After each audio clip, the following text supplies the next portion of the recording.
Hong Kong میں landing کے دوران کارگو طیارہ پھسل کر سمندر میں جا گرا۔ ایئرپورٹ سائرن سے گونج اٹھا۔ کارگو طیارہ جیسے ہی رن وے پر اترا تو اس کا توازن بگڑ گیا، پہیے پھسلے، چنگاریاں بھڑکی اور لمحوں میں وہ طیارہ سمندر میں جا گرا۔ ہولناک حادثے میں گراؤنڈ سٹاف کے 2 اہلکار زندگی کی بازی ہار گئے۔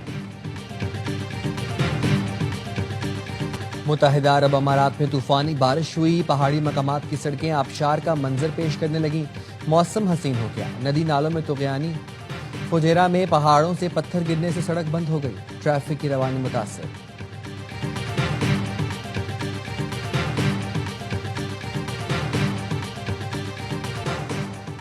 امریکی صدر کا زیلنسکی پر روسی صدر کی شرائط ماننے پر اصرار۔ وائٹ ہاؤس میں ہونے والی ملاقات میں ٹرمپ اور زیلنسکی کے درمیان تلخ کلام۔ ٹرمپ کئی بار چلائے، محاذ جنگ کے نقشے ایک طرف پھینک دیے۔ ٹرمپ نے زیلنسکی کو خبردار کیا کہ روسی شرائط نہ مانی تو یوکرین کو تباہ کر دیں گے۔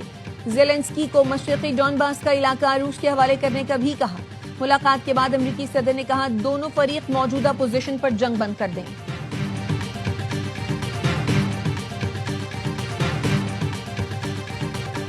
26 نومبر احتجاج کیس میں عدم حاضری پر علیمہ خانم کے تیسری مرتبہ ناقابل ضمانت وارنٹ گرفتاری جاری۔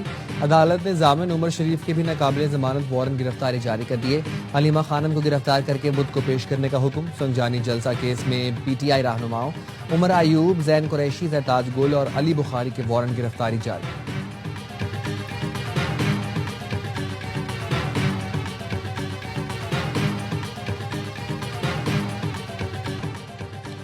وزیر اعلیٰ خیبر پختونخوا سہیل آفریدی کی زیر صدارت امن و امان سے متعلق اعلیٰ سطح اجلاس، چیف سیکریٹری شہاب علی شاہ اور آئی جی ذوالفقار حمید اور دیگر کی شرکت۔ صوبے میں امن و امان کی مجموعی صورتحال اور دہشت گردی کے خلاف اقدامات پر بریفنگ۔ ذرائع کا کہنا ہے اجلاس میں افغان باشندوں کے انخلاء سے متعلق امور پر بات چیت ہوگی۔ گڈ گورننس روڈ میپ سے متعلق بھی وزیر اعلیٰ کو آگاہ کیا جائے گا۔ انسداد بدعنوانی سے متعلق نو کرپشن پالیسی بھی زیر غور آئے گی۔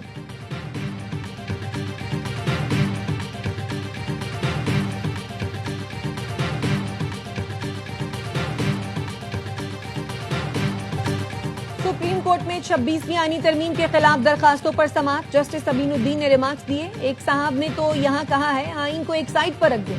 ایڈوکیٹ اکرم شیخ نے کہا 26ویں ترمیم متنازع ترمیم ہے، کسی ڈکٹیٹر نے بھی آئین میں اتنا ڈینٹ نہیں ڈالا جتنا اس ترمیم نے ڈالا۔ استدعا ہے 26ویں ترمیم کو کالعدم قرار دیا جائے۔ جسٹس جمال مندوخیل نے ریمارکس دیے اس کے لیے پہلے ہمیں بینچ کا فیصلہ تو کرنے دیں۔ شیخ صاحب یہ تو واضح ہے چھوٹا بینچ بڑے بینچ کے فیصلے کو کالعدم قرار نہیں دے سکتا۔ آپ کہہ رہے ہیں 24 ججز پر مشتمل فل کورٹ بنائیں۔ وکیل اکرم شیخ نے کہا کہ سپریم کورٹ جو بھی فیصلہ دے گا پھر اس فیصلے کو ماننا پڑے گا۔ جسٹس جمال مندوخیل نے کہا ہمارے پاس 2 رول ہیں، آئینی بینچ اور سپریم کورٹ کے ممبر بھی ہیں۔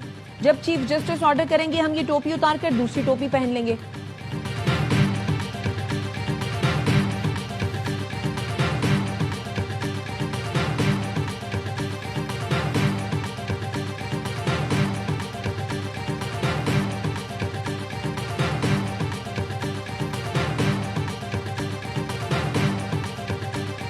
پاکستان اور افغانستان دہشت گردی کے خاتمے پر متفق، اچھے تعلقات کی امید ہے۔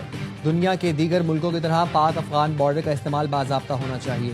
وزیر دفاع خواجہ آصف کا الجزیرہ عربیہ کو انٹرویو، کہا دہشت گردی پاکستان اور افغانستان کے سرحدی علاقوں کو متاثر کر رہی ہے۔ دہشت گردی کا مسئلہ دونوں ممالک کے درمیان براہ راست جھڑپ تک پہنچ گیا۔ دونوں ممالک دہشت گردی پر قابو پانے کے لیے سنجیدہ کوششیں کریں گے، ورنہ خطے کے امن کو سنگین خطرات لاحق ہو سکتے ہیں۔ ثالثی پر امیر قطر، ترک صدر اور ترک وفد کے سربراہ ابراہیم کا شکریہ ادا کیا۔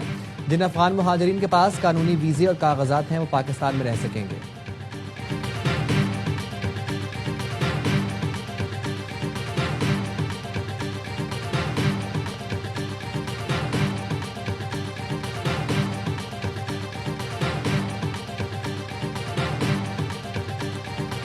فتنہ ہندوستان کے دہشت گرد پاکستان کی یکجہتی اور امن کے دشمن ہیں۔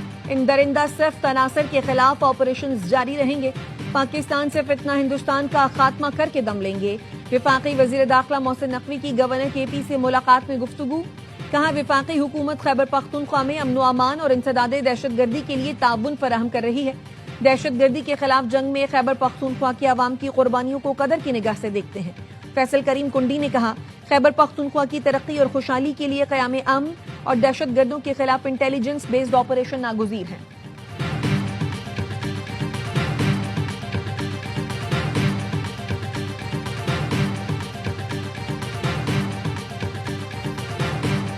خوارج کا کوئی بھی سہولت کار ہے اسے انجام بھگتنا ہوگا، فیصلہ ہو چکا۔ خیبر پختونخوا کی گزشتہ اور موجودہ حکومت بھی سہولت کار تھی۔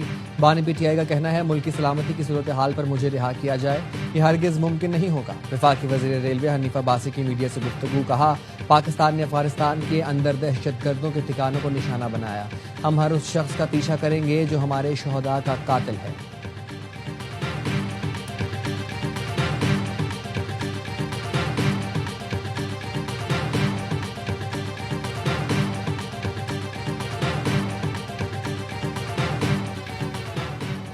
وزیر اعظم شہباز شریف کی زیر صدارت پاور ڈویژن کے اصلاحاتی پیکج پر جائزہ اجلاس، پاور ڈویژن کو جامع اور مؤثر پالیسی سفارشات تشکیل دینے کی ہدایت۔ وزیر اعظم نے کہا صنعتی پیداوار سے متعلق ادارے صنعت کاروں اور سرمایہ کاروں کو سہولت فراہم کریں، زراعت اور صنعت کے شعبوں کو سہولت دینا حکومت کی اولین ترجیحات میں شامل ہے، بجلی کی پیداوار کے زیادہ سے زیادہ مثبت استعمال کو یقینی بنایا جائے۔